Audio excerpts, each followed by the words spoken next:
يا نفس إن لم تظفري لا تجزعي. In the name of Allah, the most gracious, the most merciful.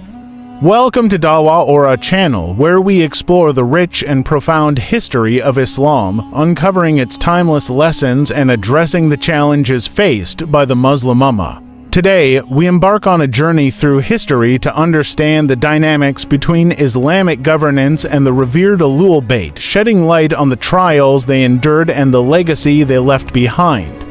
Join us as we dive into this thought-provoking narrative backed by authentic sources and historical evidence. Don't forget to like, share, and subscribe to our channel for more insightful Islamic content.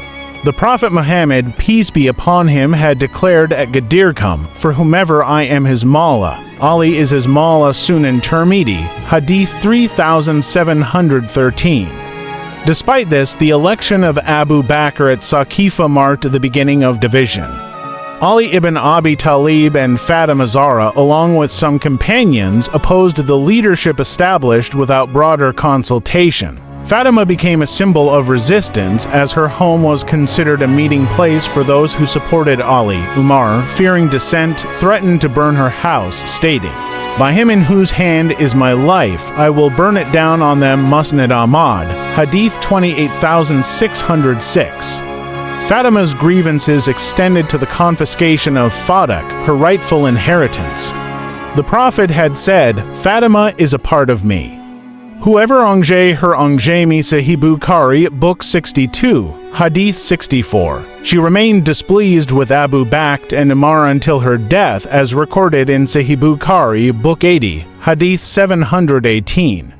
Fatima was buried secretly at night, a stark indication of the deep fissures in the early Muslim community.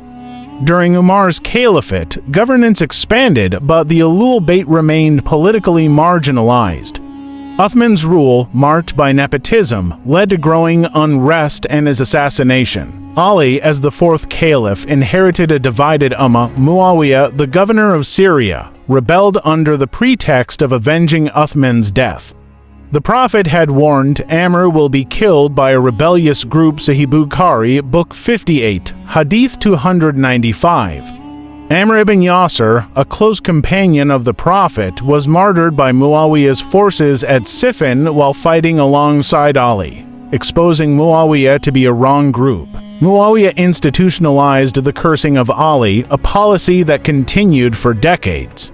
Even Sa'd ibn Abi Waqqas, a companion, was pressured to curse Ali but refused, saying, "By Allah, I will not curse him, for I heard the Prophet say, 'To whomsoever I am Mawla, Ali is his Mawla.'" Sunan ibn Majah, Hadith 121. The Prophet had also declared, "Whoever abuses Ali abuses me." Sunan ibn Majah, Hadith 114. The governance of Muawiyah ibn Abi Sufyan R.A., the first caliph of the Umayyad dynasty, marked a significant transition in Islamic political history.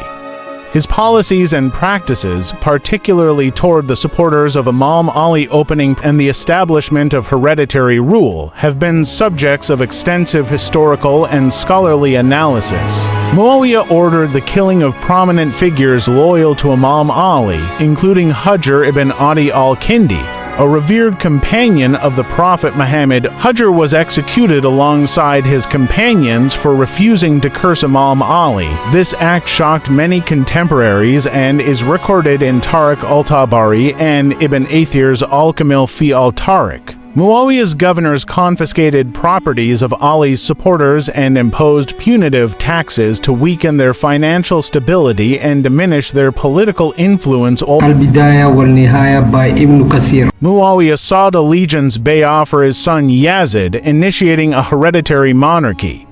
This move was unprecedented in the Islamic tradition at the time and was met with widespread resistance from notable figures, including Abdullah ibn Umar, Abdullah ibn Zubair, and Hussein ibn Ali 8s. To secure Yazid's succession, Muawiyah deployed wealth and positions to bribe influential figures.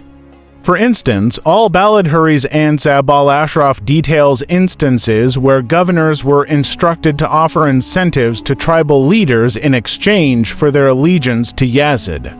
The Prophet Muhammad warned against dynastic leadership that prioritizes lineage over merit. In Sahih al-Bukhari, the Prophet stated, "When leadership is given to those unworthy of it, then wait for the hour." Hadith 6496. The persecution of Ali's supporters and the events leading to Karbala further divided the Ummah with lasting repercussions. Under Yazid ibn Muawiyah's rule, the tragedy of Karbala unfolded. Hussein, the grandson of the Prophet, stood against Yazid's tyranny and was brutally martyred. The Prophet had said, "Hussein is from me and I am from Hussein. May Allah love whoever loves Hussein." Musnad Ahmad, 17,199. Yazid desecrated Hussein's severed head, striking it with a stick in his court, as recorded in Sunan ibn Majah, Book 2, Hadith 144. He chained the women and children of the Ahlul Bayt and paraded them as captives. Imam Hussein's stand against Yazid was rooted in the principles of justice, morality, and the preservation of Islam's integrity. The Quran emphasizes standing against tyranny, as in Surah Al-Ma'idah 5-8, "Be steadfast in justice, witnesses for Allah, even if it is against yourselves or your parents and relatives." Yazid's reign posed a grave threat to the moral and spiritual values of Islam. Authentic historical records describe Yazid as morally corrupt, engaging in acts like excessive drinking, gambling, and oppressing dissenters.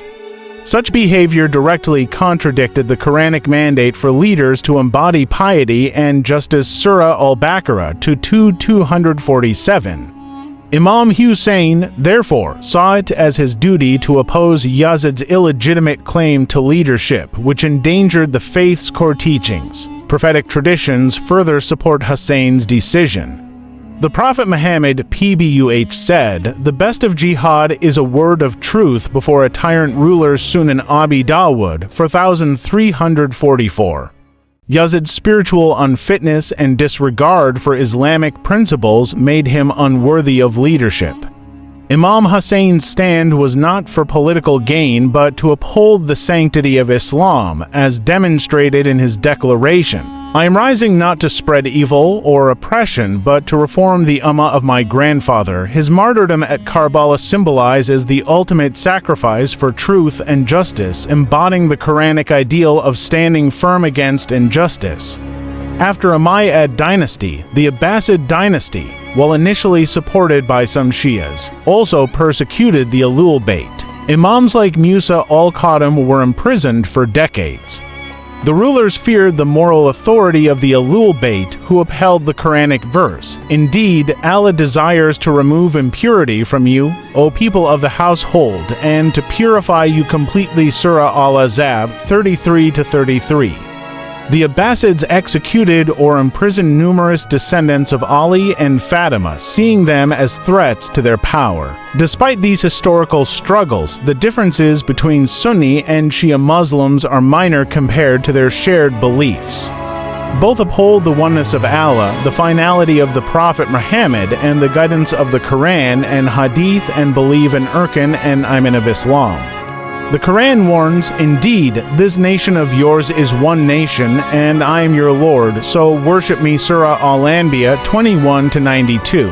Division is condemned, and do not be like those who were divided and differed after clear proofs had come to them. Surah Al-Imran 3-105. The theological difference lies mainly in the concept of imamah and the method of acquiring knowledge. She has emphasized the divinely appointed leadership of the Ahlul Bayt, while Sunnis focus on collective leadership. The Prophet's guidance bridges this divide. "I leave behind two weighty things, the Quran and my Ahlul Bayt. Hold on to them, and you will never go astray." Sahih Muslim, Book 44, Hadith 2408. There is no substantial theological difference between the Ahlul Bayt and the rest of the Ummah. The difference has primarily been political, driven by the fear of losing power. Throughout history, rulers have sought to suppress the Ahlul Bayt out of fear that their moral and spiritual authority might undermine their governance. The differences attributed to the Shia, such as practices like tawassul, muda, and praying on a stone, are not unique to them. These practices are seen among some Sunni Muslims as well. The essential core beliefs regarding the oneness of Allah, the finality of the Prophet, and adherence to the Quran are the same in both Sunni and Shia Islam. Claims such as the cursing of the Sahaba or denying the preservation of the Quran are false and are often used to sow division.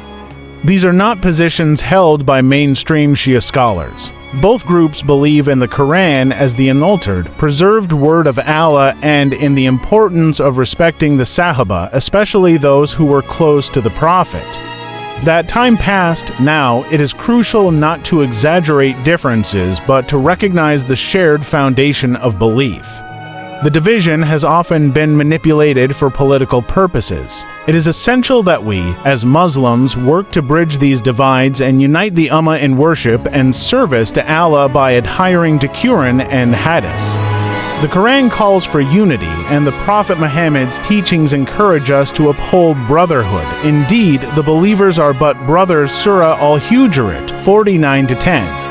And also, we should not to forget what Al-Sayyid in Surah Ash-Shura 42-23. Say, I do not ask you for any reward for it except for the love of my near relatives. This verse highlights the Prophet Muhammad's PBUH message to the people that his mission is selfless, and the only thing he asks in return is love and care for his close family, Ahlul Bayt. This verse is often cited to emphasize the special status and rights of the Prophet's family in Islam. Let us strive for unity, recognizing that our collective faith in Allah, His Messenger, and the Quran is what truly defines us. The legacy of Islamic governance and the Ahlul Bayt teaches us the importance of justice, unity, and faith. As Muslims, let us heed the Quranic call for unity and work together to strengthen our Ummah. The true strength of Islam lies in its shared commitment to Allah and His Messenger. If this video enriched your understanding, please like, share, and subscribe. Let us unite for the greater good of the Ummah.